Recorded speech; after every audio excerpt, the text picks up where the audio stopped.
If you would like to get your song reviewed, dear listener, there's the filthy capitalist option. As Sori says, 125 gets you straight to the head of the line. You don't have to be part of the alliance. You don't have to be part of the group. Wait a minute. And the biggest thing is you don't have to wait. You hop, skip, and jump right in front of everybody. 125 gets you there. You do that 3 times, and then get mashed down to the $75 rate for perpetuity. Yes! Also, there is a band review option. So if you've got a band and you're trying to get your band some exposure, hit me up at insori@gmail.com, and I'll show you the details about how to pull that You off. can also jump on Patreon, and there is a option on the tiers to be able to get your band reviewed. Obviously, we can't lie to you, so we can't guarantee a positive review. I understand him being hurt by it. Get what you get. I do understand that. Rubbish. But I'm saying Rubbish. That's British for garbage. that was My favorite is the community option. $1 at the gate gets you in a Patreon. You get to join an alliance. The alliance joins their points together, and that helps determine what songs that we do. The alliances hang out on Discord. Message me on Patreon to get the link. And they do all kinds of other cool things. They do Minecraft, Dungeons and Dragons. Yeah. It's really a community within the community. Anybody can go into Village, Facebook.com/Vin and Sori. There's 160,000+ people on the channel. What's cool about the Discord is that it offers a real opportunity for community connection, friendship, that type of thing. And it's on Discord, so if you're not a Facebook person, it's for you. You start off at $1. Right. Plus you get exclusives. Sori and I are working on a song. Yeah. So the first 15 seconds of that was on Patreon. Also, at $15 tier and above, when we actually debut the video, they're going to be there live with us. There you are, dear listener. Buy our merch. Buy our merch indeed. A child shall lead them. We're in the midst. Buy our merch. We're in the midst of a DJ slash technical difficulty stream. Thank you guys so much for your patience. But Mastodon Eyes of Serpents is coming right now. Sounds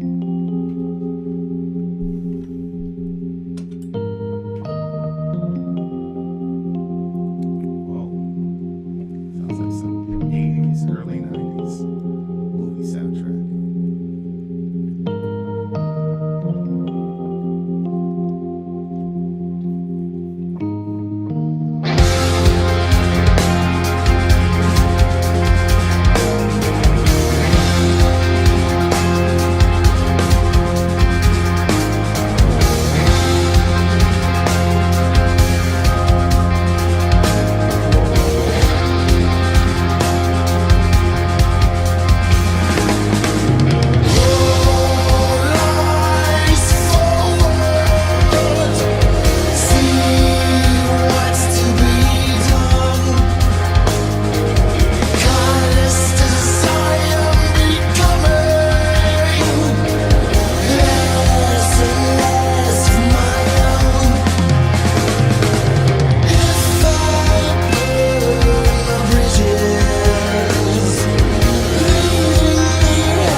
Serpents! What do you got? What do you got, Yarasul? Well, it was just weird. I just typed it in the chat, but like when I was listening to the lyrics, that part down there where he says, to treat you as part of me, it hollows you.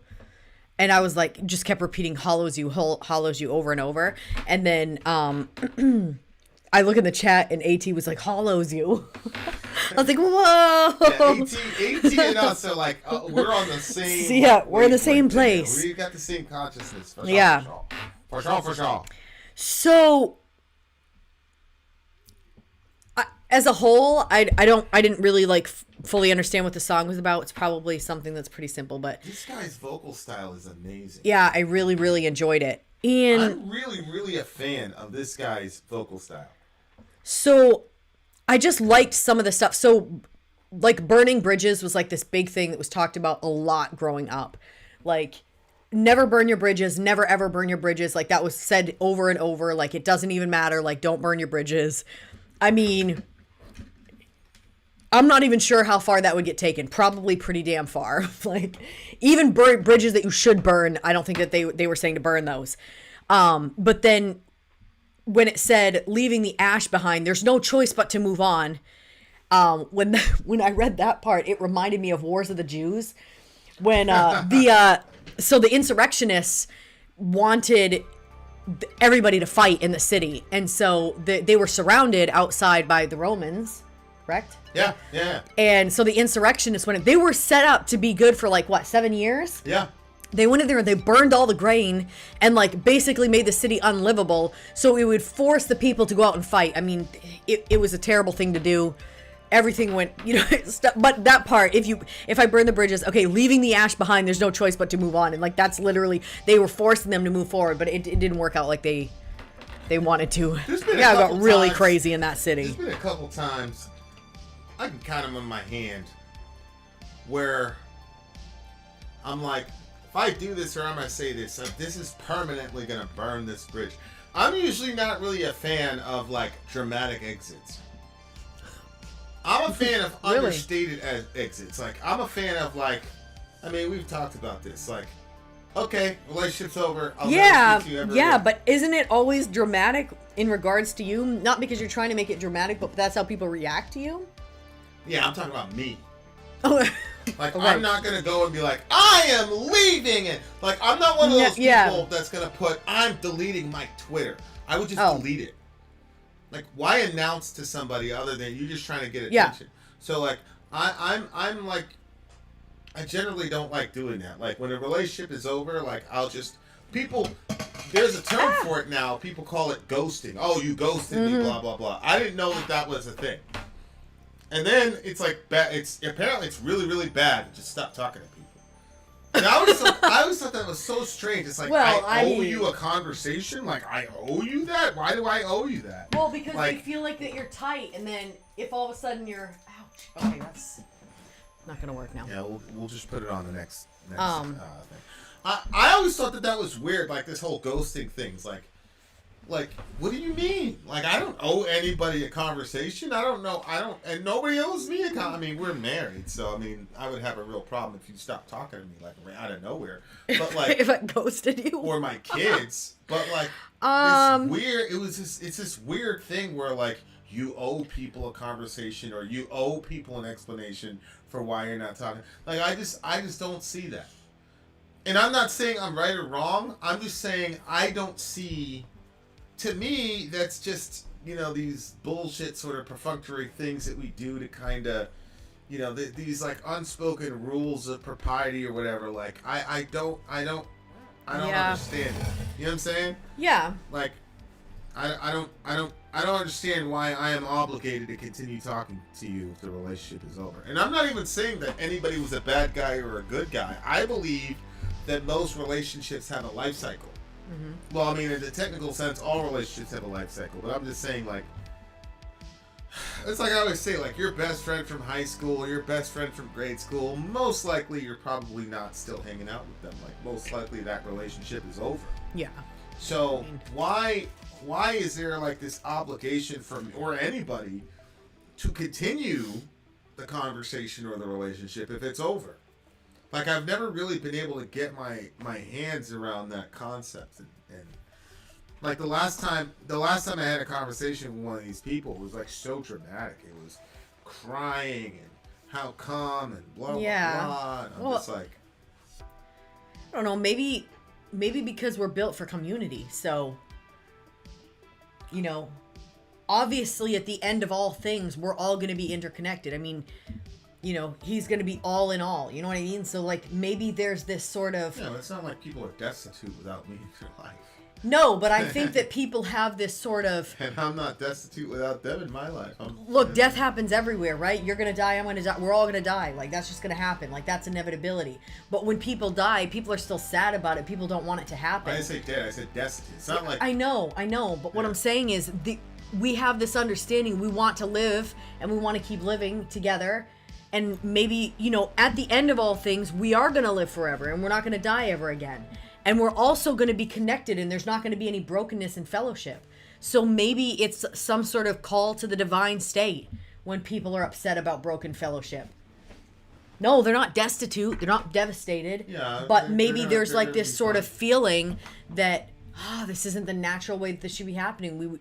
Because in the end, it won't be. That's not how it will be at the end. In the end, we're going to live forever, and we're all going to be together. So...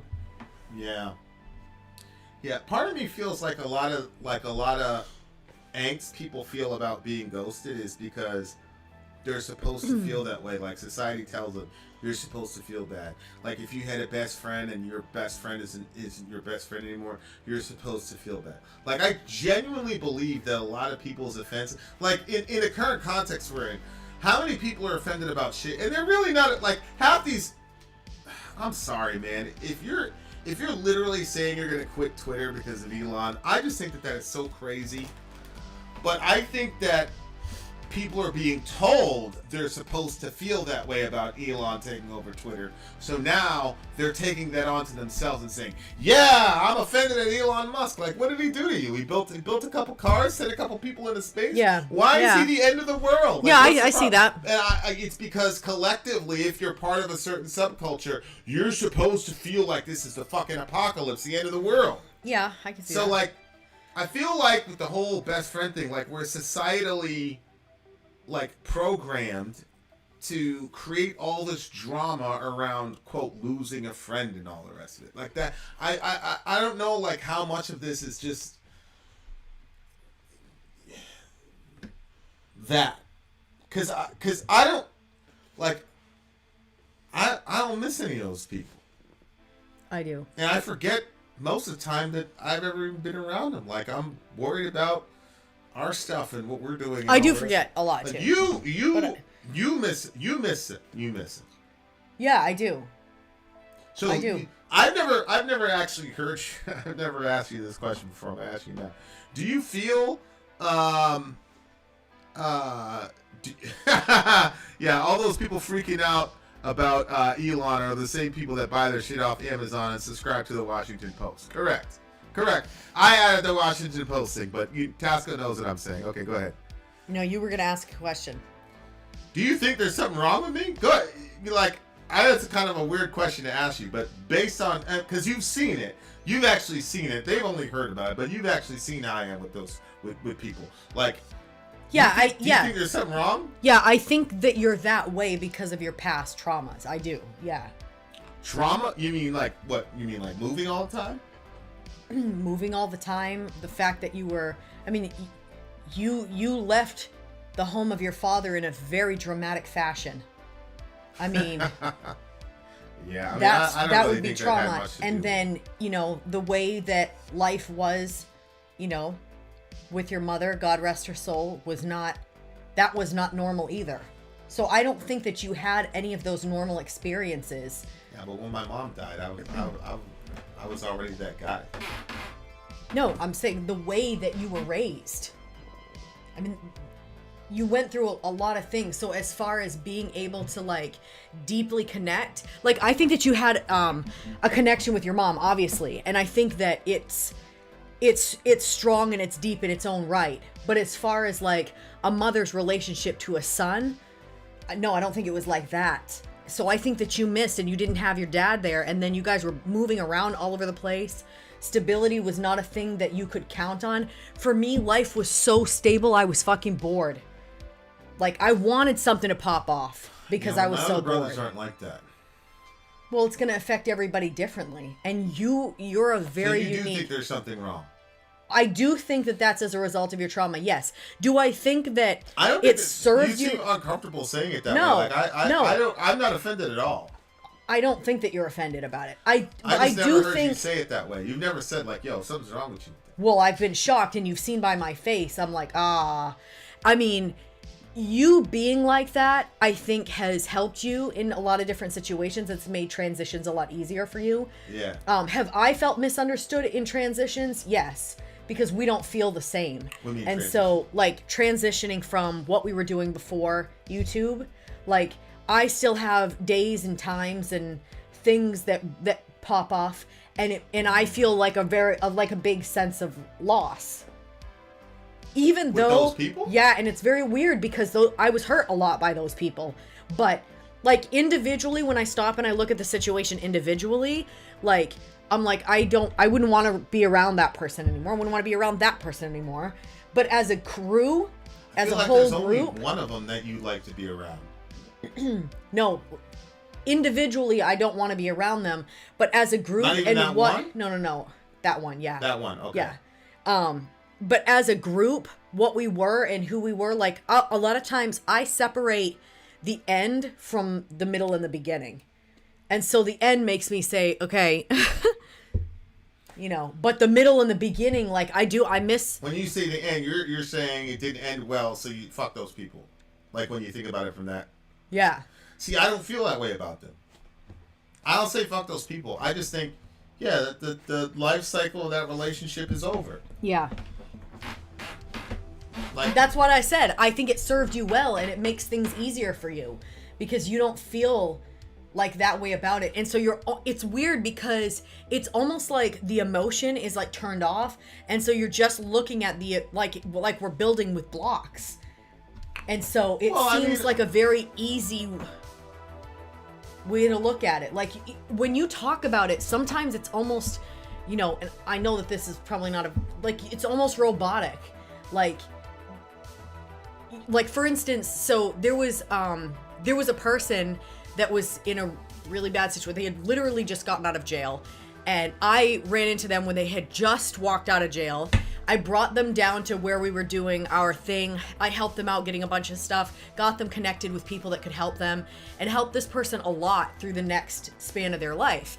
And even opened up my home. They stayed at my house. And that's always like a risk. Like, this person had a past in a lot of dangerous stuff. Mm-hmm. And she stayed with me, you know, for a while. Well, she was there through the ending, like, of my marriage. Like, as everything was friggin' falling apart, I still had her there. And she took what she saw there, and then she gossiped, she spread stuff. She was like one of the catalysts for a lot of the pain that came into my life, and that hurt a lot. And I was like, how could she do that after I did everything for her? Now, you said, well, did you help her because you wanted her to be on your side and you wanted her to respond a certain way? And I said, no, I helped her because I genuinely wanted to help her. And then he said, well, then what does one have to do with the other?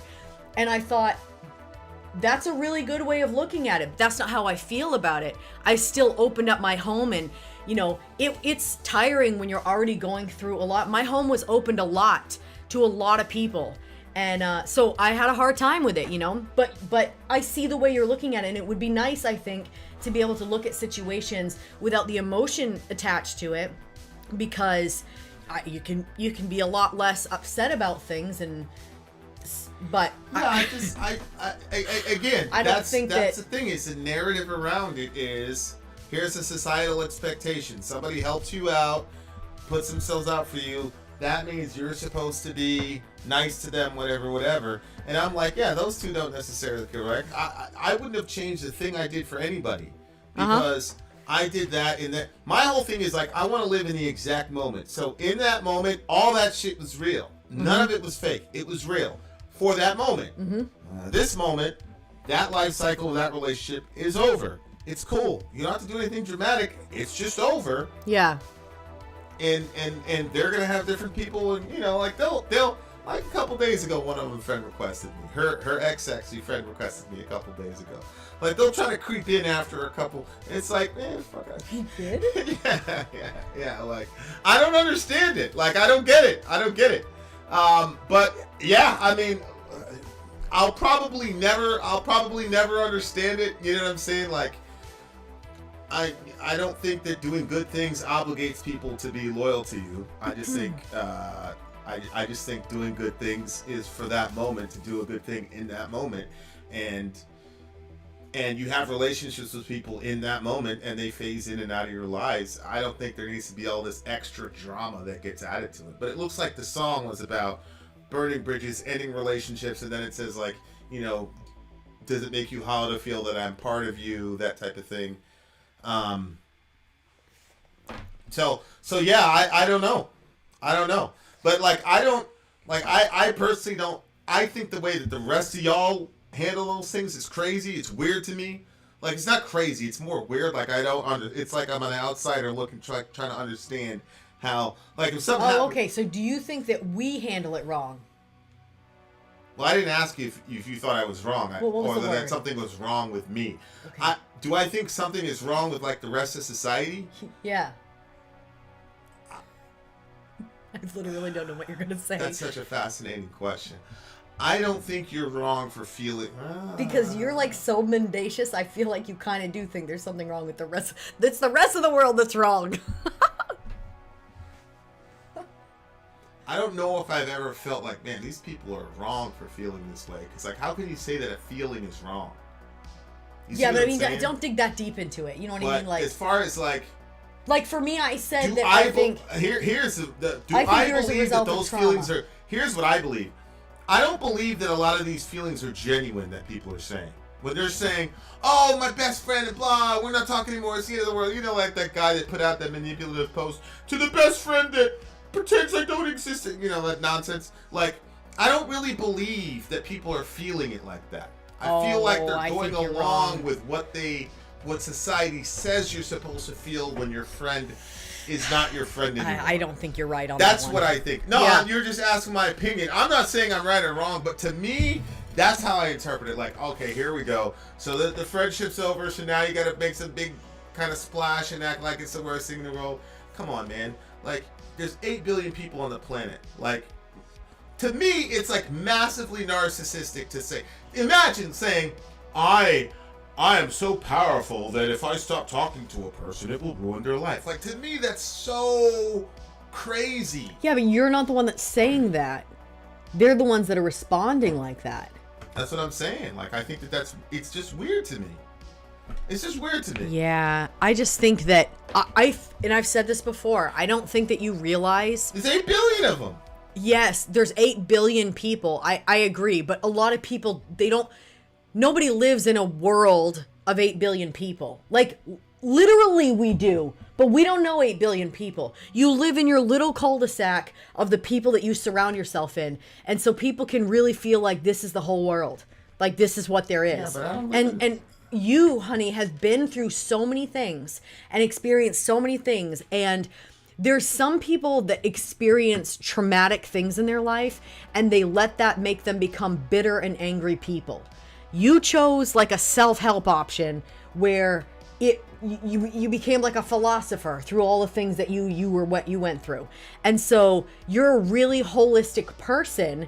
And so when someone gets in your orbit and they experience your intellect, your humor, your sincerity, and just the wealth of information that you provide, and you're just overall energy. I mean, yeah, you have days that are negative, but you know, there's a lot of positive energy, good energy that comes from you, and you care for people. Like, a lot of times people don't get around people that actually care. No, people are more interested in talking about themselves than they are about hearing from other people. You're genuinely the opposite. You don't want to talk about yourself in most cases. I'm surprised at how much you talk about yourself on this channel. That's completely not even like you. So when people get in your vicinity and you're genuinely interested in them as a person, that's something they haven't experienced. That's not something that's happening all over the place. So people feel like this deep and genuine, which is why everybody thought they were your best friend. Like, that's what happened with everybody. Everybody thought they were deeply connected with you because you understood so much about them. So when that relationship ends, hearing everything you're saying, it's all weird to me. When that relationship ends, now they don't have that person that deeply understood them. And the thing is, like, you off the cuff understand people. It's not even I think because your memory is so good too, like, you'll remember these like details about stuff that is just like, okay, for instance. Yeah, but I think anybody could do that if they listen deeply to somebody. It happens, yeah, when somebody is like in love with somebody. A genuine, well, I don't have to be like, if you take a genuine interest in people, you'll be able to remember that stuff. You're wrong.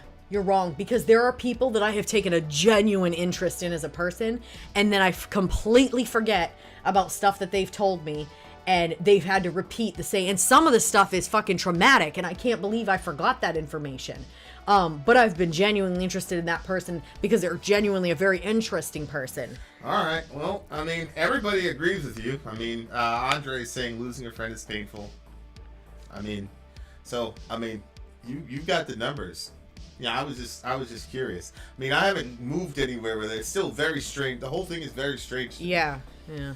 And I there's still a part of me that's always like, man, that's just drama because you feel like you're supposed to feel that way.